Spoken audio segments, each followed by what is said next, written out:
हम इसे अपने घर का रोशनदान कहते हैं। परम सम्मानीय निर्णायक मंडल के सदस्यों, सभा में उपस्थित सभी गणमान्य व्यक्ति, मैं पायल पवार देश प्रेम और राष्ट्र निर्माण पर अपने विचार आप सभी के साथ साझा करना चाहूंगी। आजादी आजादी का असली मतलब वही समझ सकता है जिसने कभी जिंदगी में गुलामी की हो। हम तो सौभाग्यशाली हैं जो हमारा जन्म स्वतंत्र भारत में हुआ। यूं तो आजादी की लौ 1957 में ही जल चुकी थी, जो वर्षांत बनकर 1947 में हमारे भारत को आजाद कराई। प्राचीन मध्यकालीन और वर्तमानी भारतों के उदाहरणों से मैं स्पष्ट करना चाहूंगी। जब हम फिरंगियों के फेरे में फंस चुके थे, तब रंगते बसंती चोला की एक आवाज से पूरे टोलों के टोले उमटाते थे और वंदे मातरम के नारों से शरीर में आने वाला 5-5 डिग्री का तूफान अंग्रेजों के सांसों में तूफान ला देता था।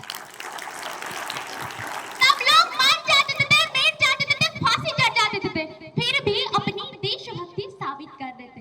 उसके बाद 61, 62 और 71 के युद्धों में जब अपनी सुहाग गवा देने वाली औरत, जब घर के हालात कुछ ऐसे हो जाया करते थे कि प्यार भी भरपूर गया, मांग का सिंदूर गया, कि प्यार भी भरपूर गया, मांग का सिंदूर गया, नन्हे नुन्हे हालों की लंगोटियां चली गई, छोटी छोटी बच्चों की चोटियां चली गई, बाप की कमाई गई, भाई की पढ़ाई गई, कि बाप की कमाई गई, भाई की पढ़ाई गई, ऐसा एक फूट हुआ पता ही चला नहीं, पूरे जिस्म की बोटियां चली गई। और आपके लिए तो एक आदमी मरा है साहब, किंतु आप सबके लिए तो एक आदमी मरा है साहब। मेरे घर की तो रोटियां ही चली गई, मेरे घर की तो रोटियां ही चली गई।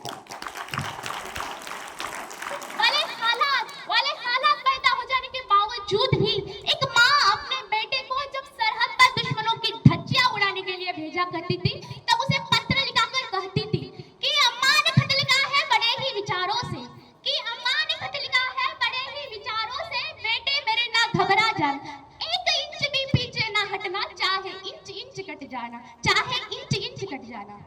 मैं नहीं मानती कि फेसबुक और व्हाट्सएप की डीपी को ही 3 रंग में रंगना देशभक्ति। यदि आप कहेंगे साल में 2 बार हाथ में तिरंगा लेना देशभक्ति है, तो मैं पूछना चाहूंगी कि फुटपाथ में रहने वाला वो लड़का ट्रैफिक की छांव में नंगे पांव में जब वो तिरंगा बेच रहा होता है, तो क्या इसे आप देशभक्ति कहेंगे? अरे नहीं साहब, ये देशभक्ति नहीं है, ये उसके पेट की भूख की शक्ति है जो इंसान को ऐसा करने से मजबूर करती है। ना मस्जिद को जानते हैं, ना शिवालों को जानते हैं, ना मस्जिद को जानते हैं, ना शिवालों को जानते हैं, जो पेट के भूखे होते हैं ना जनाब, वो सिर्फ भोजन के निवालों को जानते हैं, और सिर्फ भोजन के निवालों को जानते हैं। कहा जाता है कि हम भारत के सबसे बड़े लोकतंत्र हैं, जहाँ हिंदू पैदा होते हैं, मुस्लिम, सिख और ईसाई भी पैदा होते हैं, लेकिन बदकिस्मती है कि हम इंसान पैदा नहीं होते। मेरे विचारों में ना हिंदुओं की जरूरत है, ना मुसलमानों की जरूरत है। राष्ट्र निर्माण के लिए सिर्फ और सिर्फ अच्छे इंसानों की जरूरत है, सिर्फ और सिर्फ अच्छे इंसानों की जरूरत है। जरा सोचिए, ये पेड़ पौधे शायद परेशान हो जाए, जब हम परिंदे भी हिंदू और मुसलमान हो जाए।